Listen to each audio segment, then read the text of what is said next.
Hey guys, welcome back to my channel. This is Hope with Alex. Today I am going to go over how I got out of the adult industry, how I got sober, and how I became a Christian and have now been sober for 9 years of my life. So there's going to be a lot, but it's going to be really good. The whole purpose of this is to try to encourage you if you are trying to get sober, or if you've been sober for a short or long time, that it is possible. And if you are a Christian, then this is a great video for your faith to be strengthened, to see God's goodness in my life. So let's dive right in.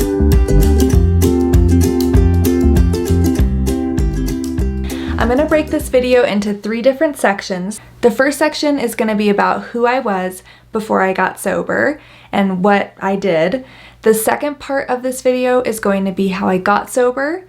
And the last bit of this video is just going to be a little bit of where I'm at now. So, like I said before, there is a lot in this, and I definitely will break down each part of this video at one point or another to go into more detail. But for now, I'm just going to try to do a brief overview, and especially I just want to encourage you if you're trying to get sober that it is possible. That is the main point of this video, is to tell you that you can do it, because I did it. So that is saying a lot, as you will see. I really would suggest saving this video, which you can do by liking it, so you can have time to watch the entire thing, because I'm going to be giving tips throughout the entire story.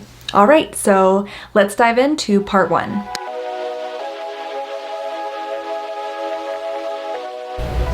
So part 1. Growing up in elementary school, I was really insecure. I felt like the ugly kid. I felt like I didn't fit in.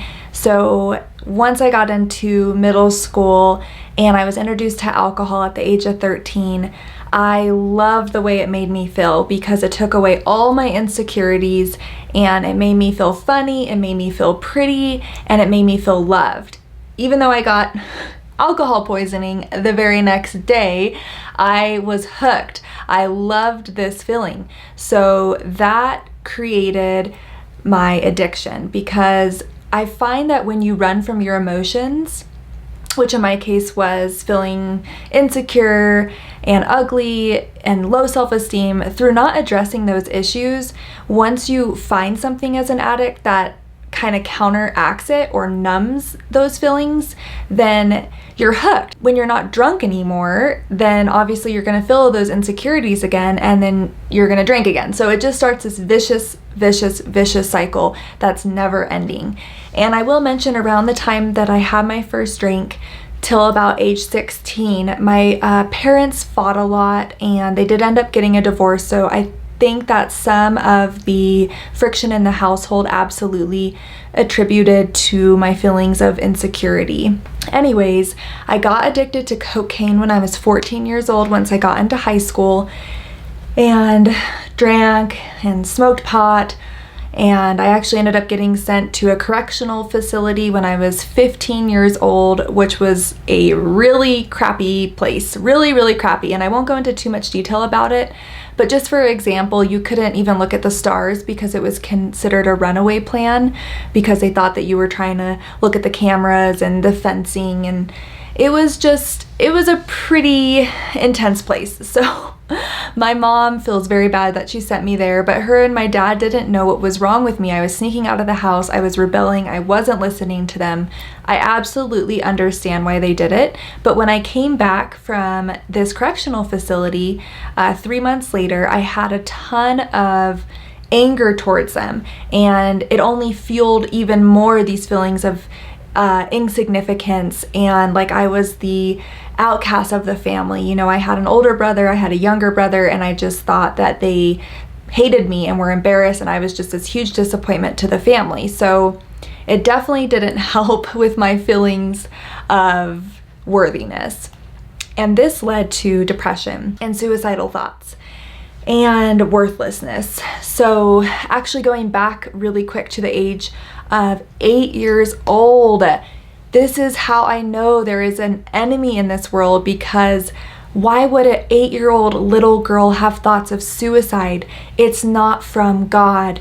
And I am just harping on this so much, because there truly is good and evil in this world, and you have to be aware of this. And even if you don't believe in God, look at these terrible things that happen in the world, like 9/11 and the shooting in Vegas.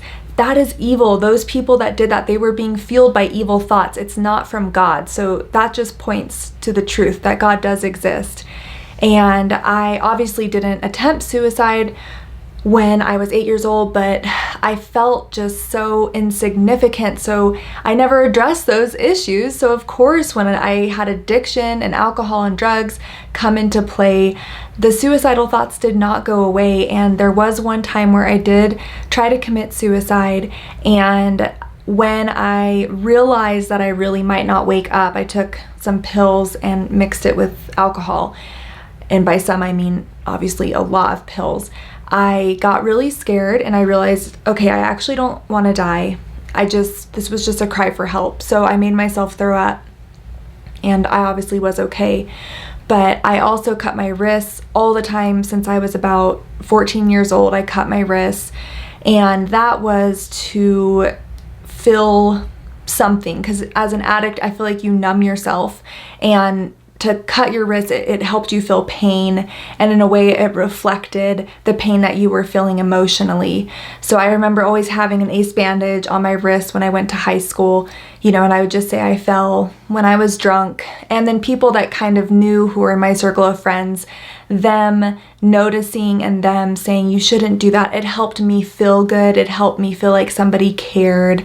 So there was definitely, like I said, a lot of insecurity and feeling insignificant in my teenage years. So throughout high school, I lived this double life. I was an athlete, and obviously I didn't use super heavily when I was playing soccer or running track, but on the off seasons and even on the weekends, I'd be drinking, I'd be using, and I got into ecstasy for a little while, which was pretty dangerous, and it got more serious the older I got in high school. And when I turned 18, I was working 2 jobs. I wanted to go move out to LA to become an actress or a model. And I had no experience in the acting world, you guys. Like, I didn't do acting school in high school or go work at the local theater trying to do plays. I had no motivation. I just wanted to be loved and liked, because I didn't feel loved and liked by my mom and my dad. And that's not even true. Of course, they did the best they could. It's just when you're so insecure and you have all these emotions you're running from, I think that you start getting these false ideas in your head about the people closest to you. And I wanted to move to LA to experience love from fans, whatever. So I worked 2 jobs. And this is where, when I was age 18, I got addicted to heroin for about 8 months. And it was really bad. Obviously, this drug is extremely dangerous. And in a way, it's kind of a God thing. My dealer got locked up and cut off my supply. So I had to get sober, not by choice. And long story short, that brought on a health issue, which was psoriasis, that broke out from literally my head to my toes. And for the whole summer, we couldn't figure out what was wrong with me. The steroids that the dermatologist gave me weren't working. And I mean, it was terrible. It was absolutely terrible. And we did end up finding a naturopath who cured it, literally in like 2 weeks, cured it, which is why I am all about natural medicine. But point is, I got my psoriasis relatively clear and was just like, okay, that was crazy. If I move to LA, I'm probably gonna get involved in the party scene. I'm probably gonna get addicted to heroin. I should do something that I'm proud of, and I should do something that isn't gonna literally throw me into party central. So I decided to move to the Galapagos Islands in Ecuador. And I know, okay, it's like, whoa, what? This is totally random. But I wanted to learn Spanish. I wanted to do something I was proud of. The sunshine helped heal the psoriasis, so there was a purpose to it. And I mention all of this because even though I did end up getting addicted to cocaine down the line when I moved to Quito, Ecuador, and I moved back home, But this really showed me and made me start thinking about God, because it was so peaceful and so beautiful on the Galapagos Islands that I started being like, okay, maybe there really is a God. And up until this point, I was raised Jewish, but the God that I knew in the Old Testament was consistently disappointed in his people. And I felt like if you weren't perfect, God didn't want to have anything to do with you.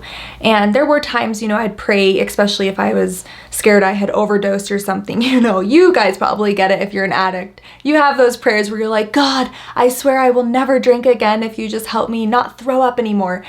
And I'd said prayers like that. But in the Galapagos, it really made me start thinking more on like a relationship level with God, being like, wow, God, you created all this. This is awesome. So I preface all of that just so that you understand I'm not a Christian. I didn't really know about Jesus. I thought that was for only Christians, not Jewish people. So God disappointed in me. Let's move forward. I moved back to the United States once I got addicted to cocaine in Ecuador because I was scared I was going to break out in psoriasis. So I was like, I gotta go. I gotta get out of here. And then got into the adult industry. And this was the hardest thing for me to forgive myself for and get over when I got sober and became a Christian. And I really want to do another video on this because I had to work extremely hard at addressing the shame and guilt in order to move past this. But I do want to touch on it really briefly in case you can relate. Even just if you were really promiscuous in high school or college, or you did something that people found out about that you were really embarrassed about, then this section is definitely for you.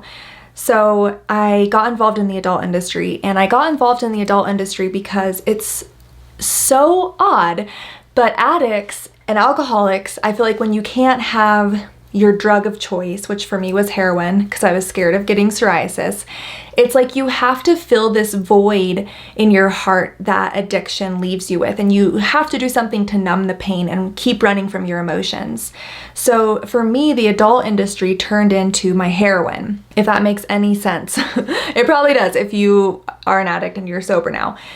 So I went all in because I'm an addict and I didn't care, and I just was trying to run from my emotions. So I did dancing, I did escorting, and I did 2 videos, and that was all in the period of 5 months. So clearly, yes, I am an addict. I'll take it to the extreme. And all I cared about during that time was making money and moving out to LA. So saving money to move out to LA. So I did everything. And I don't have anything to show for that, by the way. When you're an addict, I don't even know what the money probably went towards alcohol and pot and Mexican food. I ate Mexican food like every night. So that's what happened. And I did end up having kind of a crazy moment that got me out of the industry where I just broke down. I totally broke down and I was crying and I felt like the 19-year-old girl I was. And I just felt bad for me, if that's even English, I felt bad for myself. And I just felt my innocence again, which is just crazy because as an adult industry person, you stuff away your innocence, you stuff away your emotions because you're selling your emotions. And that is why the industry is so dark, because you literally are selling your emotions, especially in escorting. And it's a dark industry. So I moved back home and changed my phone number, and I got off social media. And one of the main reasons I got off social media was because, number one, I was afraid that my old clients would find me. And number two, I got bullied. So if you have been bullied, then this is a section that will speak to you. Like I said, I moved back home and I live in a pretty small town, and everybody found out about this part of my life. At least it felt like everybody found out. So when I went to the gym or when I went to school, I would see people that I knew had seen my videos, and immediately the devil would grab onto that guilt and shame and replay images in my head. And it was so hard, especially because I didn't know God yet on an intimate level. So it was a struggle, but I will explain later how this totally was redeemed and amazing. And the whole reason I can even talk about this is because of Jesus, because he died for what I am most ashamed of. He died for what you're most ashamed of. That was on the cross. It's gone. I had to literally give it to Jesus and walk away from it. And now I feel like I literally am talking about somebody else. And just really quickly, if you're in the adult industry, then just know that God wants to have a relationship with you, and he loves you, and he wants to help you. It doesn't matter what you're doing. He just wants to help you. So don't feel like you're trapped. Don't feel like you are too far gone and you can never get out, because you can. And I know I was only in it for 5 months, but I did a lot in those 5 months and I got out. So you can get out, I promise. Just keep watching and you'll see how.